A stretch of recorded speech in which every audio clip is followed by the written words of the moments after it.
Hi, I'm Sarah Noble, your host for the Modern Day Intuitive Podcast. For over 25 years, I've been on a spiritual journey, searching, learning, expanding, and growing. I've traveled the world, led by my heart, on a quest to know myself so that I can support others. This podcast was created from my deep desire to help you connect with your intuition and to inspire you to create a life where the impossible becomes possible and you live into your sacred dreams and desires. Thanks for being here and enjoy the show. Hello, my loves. Welcome, welcome. So good to be here with you today. Thank you for tuning in again for another really beautiful reading today with Abby. Before we dive in, I do just want to let you know that I created a New Year's ritual, and I know it's partway into the month, yet it's still available, and it is the type of thing that just keeps on giving and giving. And so even though it's partway into the new year, it can still support you really getting in touch with what you are living in devotion to this year, and gives you a series of practices and exercises to work through that can really help you gain more ground than just making resolutions or creating intentions. It's essentially a roadmap into you, into the authentic dreams of your heart. It's called Unlocking Your Purpose. And there is a link in the show notes. My gift to you is that I am offering it free. Use the coupon code RITUAL2024 and you can access that program for free for a little while longer. So I hope to see you over there. And for our reading, Abby is here with us today, and recently she ended a relationship and is exploring who she is on the other side of being in partnership. She's looking for guidance on finding her own authentic voice and expression in the world. We dive into a wonderful conversation that takes us on a journey about being willing to be single and devoting love and attention to yourself. We look at stepping outside the collective narrative that as women, we can only find our worth through being married and being a mother. We talk about being selfish as a gift to your soul and how it is not your fear that changes when you begin to look at it, but it's your relationship with your fear that changes and helps you access deeper parts of yourself and move forward towards what you want. And also remembering that no relationship is wasted, that everything has value and everything is for you and this journey. You're exactly where you're supposed to be right now in this moment, my love. So enjoy this beautiful reading with Abby. Namaste. Hi, Abby. Welcome to the podcast. How can I help you today? Thank you so much for having me. I'm so excited and so grateful to be here. So my question is, I recently got out of a relationship, a 3-year relationship. And prior to that, I was in another 3-year relationship, which when I entered that relationship, I was 16, 17. So I was pretty much in a 6-year long relationship. And now that I'm 24 years old, I was just wondering, how can I really just move forward into my adulthood with no partner and just really find my voice and find who I really am so I can find my divine partner, find my person? Yeah, thank you. I'm just following that for you. And the 3s feel significant is the first thing that's playing. And what it also wants to do is add another 3. So this idea of you spent 3 and 3 giving to others, right? And being part of a unit, a network, a partnership. And what I'm seeing is 3 again. And not to scare you or say you have to be single for 3 years, but there is this call in you to really go deep with who are you? And being okay with this idea that it might be 3 years. And what I'm connecting in with is in my own journey, a lot of the time, it was my willingness to be open to something that shifted more than the thing. So your willingness to be open to being in relationship with yourself for 3 years without needing another person is going to be a big part of that. You coming to terms with that as a possibility for you. I see it as this really big act of devotion and love to yourself. So, what happens when I share that? I definitely feel that I need to be, I'm not saying need to be, but I should be like single for a while and really just, like you said, go deep and find who I am, because I lost myself, or I just didn't really know who I was for those years. And those were big years, like I feel like coming of age years.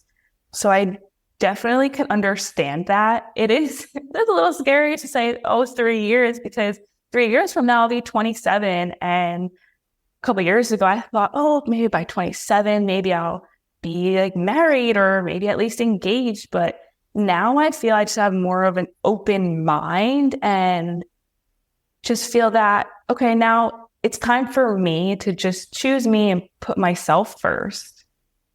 Yeah. There's a really big cultural story, right, for women around you should be married by this Yeah. time. You should have children by this time. And I have been married and I have children, and I am definitely an advocate for, if that is your soul's desire, then to follow it. It is a magical, incredible part of our lives. And disconnecting from the story and the timeline and really allowing it to come from your heart and your knowing of your worth, rather than feeling like you are not complete until you have these things. Do you understand that distinction? Yeah. I think we're taught as women, right, that we need this. Without this, we're not whole. We're not complete. We haven't done what we're supposed to do in this lifetime. And I get that. As women, we are basically responsible for carrying on the human race. So there is a thread of truth inside of that story. But what happens with so many of our collective narratives that are present today is that an element of truth is taken and then it's distorted. And it's used to, I say, contain us in a way, right? Because you're an incredibly powerfully gifted, intelligent being in your womanness. And so when we are asked to give that up too early, we lose a big part of who we came here to be. Yeah, that's so true. And I can definitely feel that, because when it is time for me to, I guess, get married and have kids, having kids is like the one thing that I can't wait for. However, I can wait, if that makes sense. Whereas I know it's important to find myself and be so sure in who I am before I bring kids into the world and teach them and show them. Yeah, there's so much wisdom in that, my love.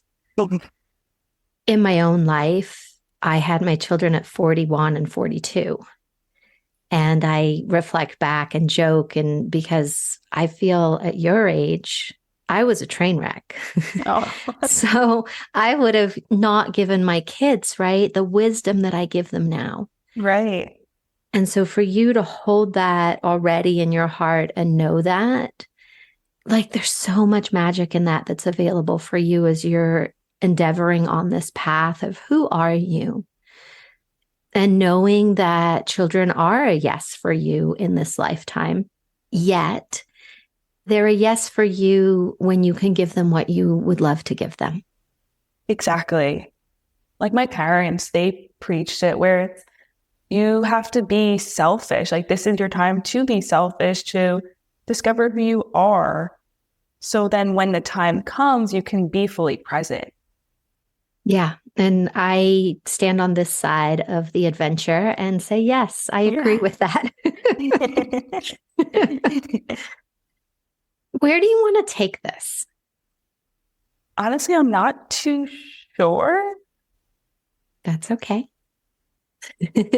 let me just see what your guides want to take it. Okay. How about that? Yeah, that sounds great. So they're taking me to your heart, and the image I see is a diving board. And it's not the high dive one. It's the kind of, that other one they tend to have at the pool that's like significantly high when you're little, but it's not that high as an adult. What I see is the water under the diving board has those beautiful ripples that you see when you throw a stone into the clear water, and it's rippling out. And the idea with this image is that there's so much of your life already that has begun to create these ripples. Yet, like in the image, you're not even on the diving board yet. And so this energy around you're at this very beginning of this new journey, that this diving board is waiting for you, right? To sort of proverbially jump off into this beautiful image of water and these ripples, that the adventure has already started. It's been put into motion. And yet here you are questioning, how do I get up onto that diving board?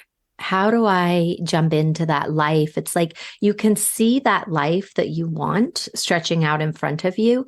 And yet I get the sense that you're standing here still not quite sure how you begin. So how does that land when I say that? So the first thing that comes to mind is my sister and I, we are at the beginning of our, building our business. And the past, I would say, couple of months, I've been very back and forth, where I want to take the lead, but those fears come in. And like you said, I can see it, and I can see how the life and how things will potentially play out. However, I guess I'm not as confident in taking that leap. Mm-hmm. Yeah. What do you think is stopping you?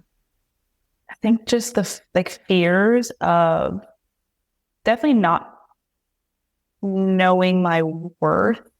I think just being scared of, what if this doesn't work out, or am I good enough? And those are things I've been trying to work through.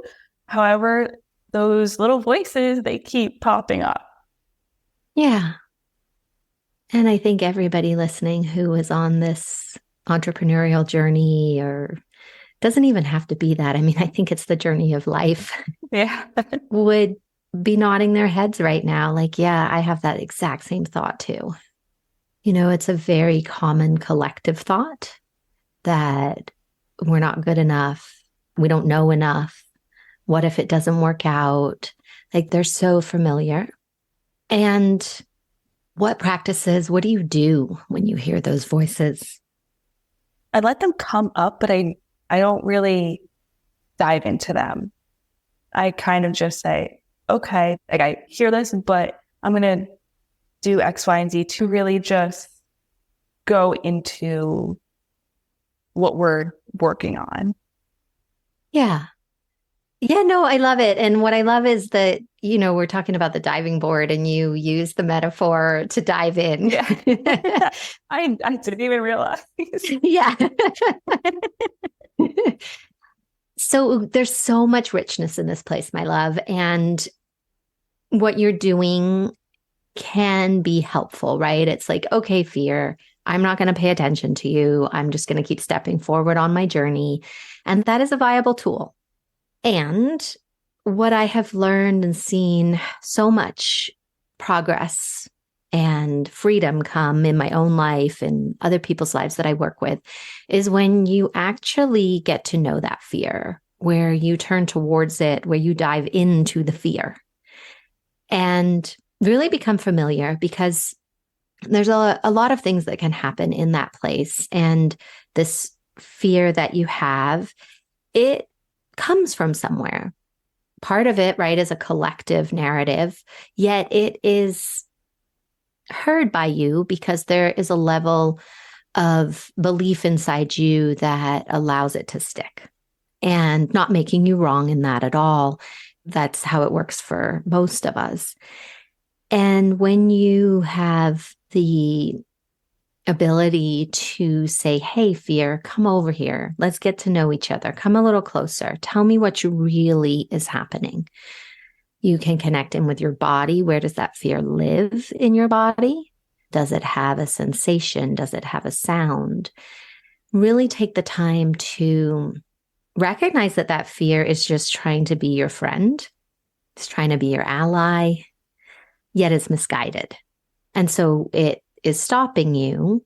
And so if you can play with it to the point where you recognize why that fear is here, there is much more movement when you then bring back out this practice of, hey, fear, thanks for being here. And we're doing this anyway. There's like more space to breathe is the way I experience it, because you've already unpacked why the fear is there. How does that land for you, or what experience do you have with that? That's very interesting. And I never like thought of it that way. I've always been, okay, I'm going to let it come up, but I don't want to sit with it too long. But I also don't want to bury it too deep. So now being aware of it, I know I should sit with it and realize, okay, why am I feeling like this? And where is it in my body? So I can, I guess, eventually release that fear. Yeah. And there is some fears, I think, that we do work through and we do release them. And then these really deep-seated fears, I've been doing this a long time and they still love to linger. And They just want to make sure I'm okay this time.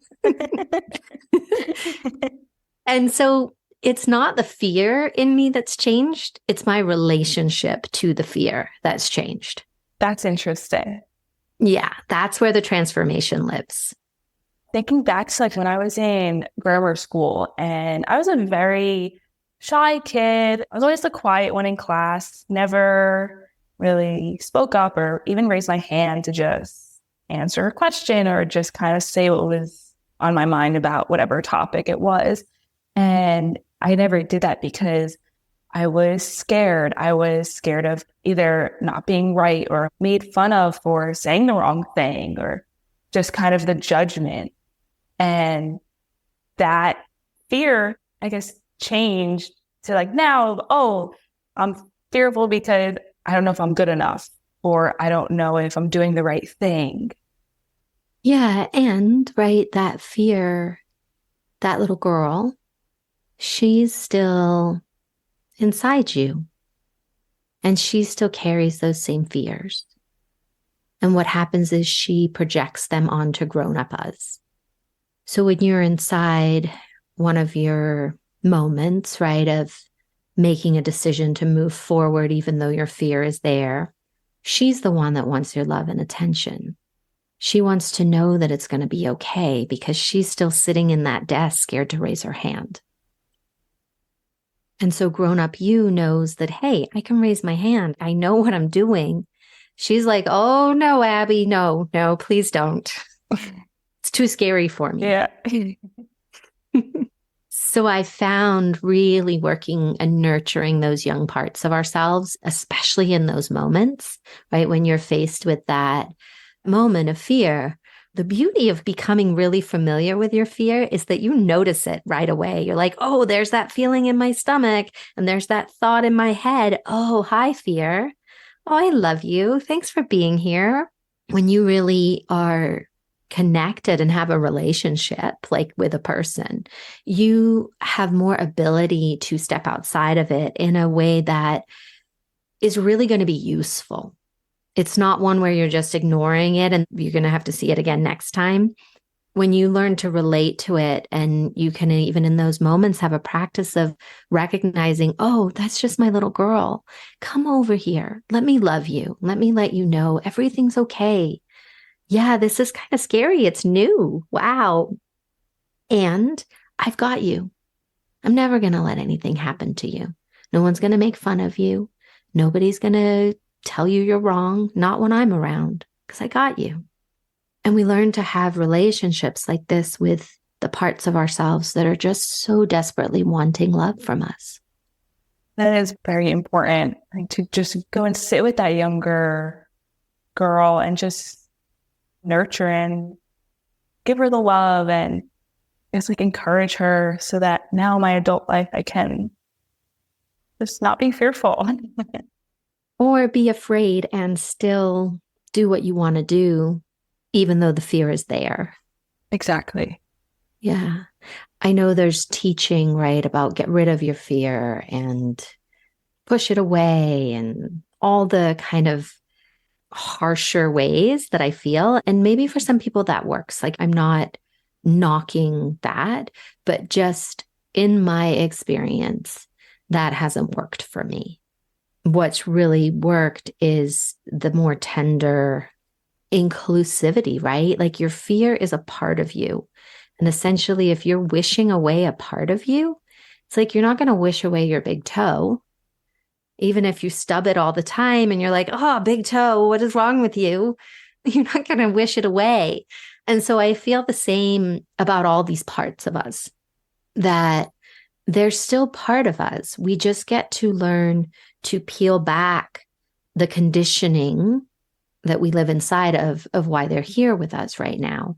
And then we really learn to access what is the true self underneath. What is that person who we are when we live outside the fear, outside of the stories and the I'm not good enoughs. And they all get to live, but just not in this true place of you. Yeah, it's so true because it is a part of you. And I probably wouldn't be where I am today if I hadn't had those fears. I like to think of healing or just working through things as like an onion. You're just like peeling back those layers to really see like those core issues and those core traumas, where that's stemming from as you heal and as you work through things. It's such a part of you that you shouldn't really just bury it down or just like throw it away, because where can it take you? Yeah, exactly. I find a powerful practice with what you're talking about is, how is this part of me that I don't like, I want to wish away, I think is the worst part of me?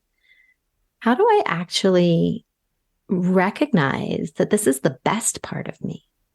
Because like you said, right, you are here where you are because of the motivation of this fear, because of what you have done to move forward in your life, and all the parts of you helped get you there. So they are some of the best parts of you.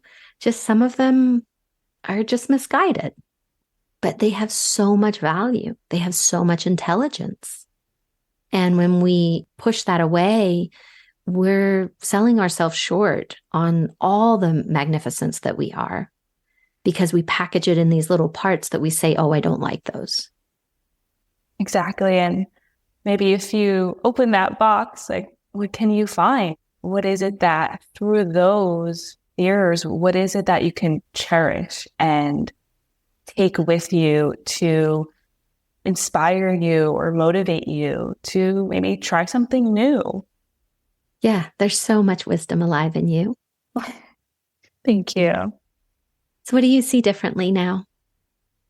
Definitely cherish those fears, cherish my younger self, and love her and just cherish her, encourage her even more than maybe I have in the past.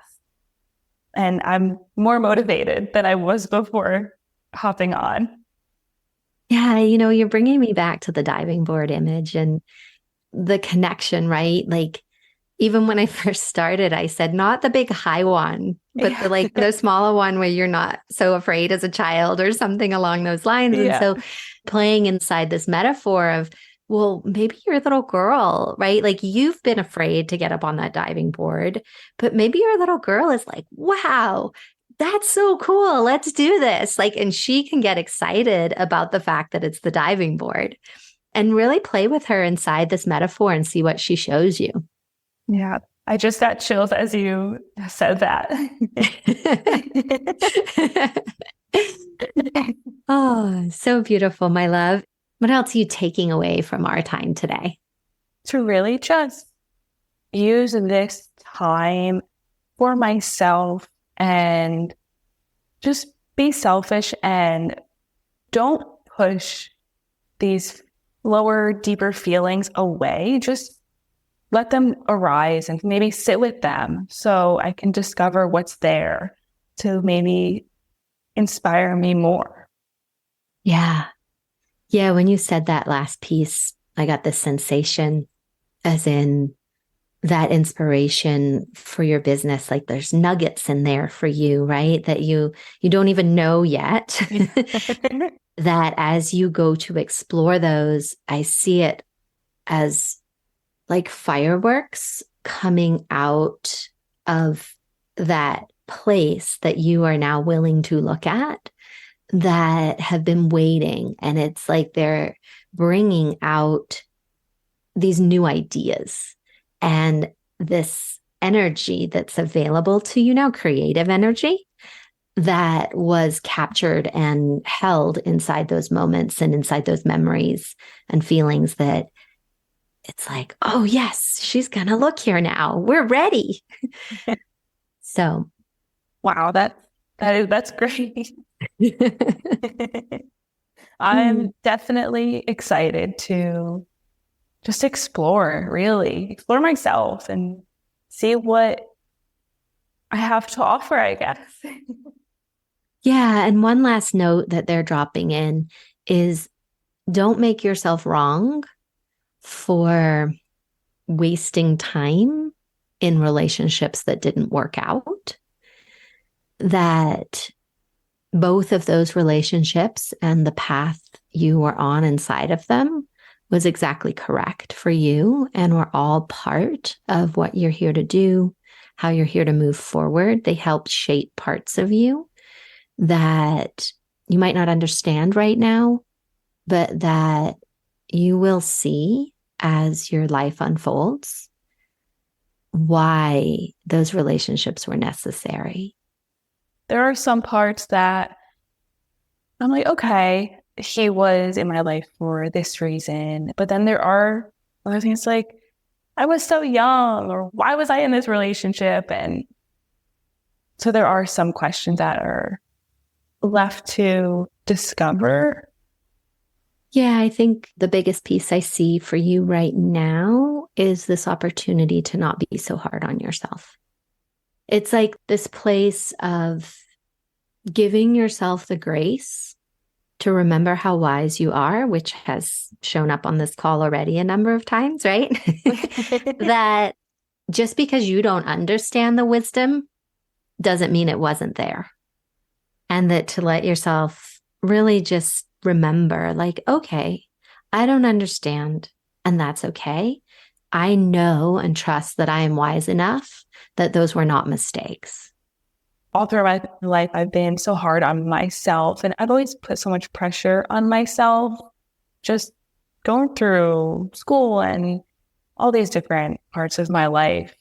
So now I guess it's time to just take that pressure off and just live. Does that feel like an okay place to land today in this energy of just live? I think so. Well, thank you, my love. Thank you so much for having me. This was such an honor, and this was amazing. All the messages. I am so excited just to move forward. Yeah, dive in. Exactly.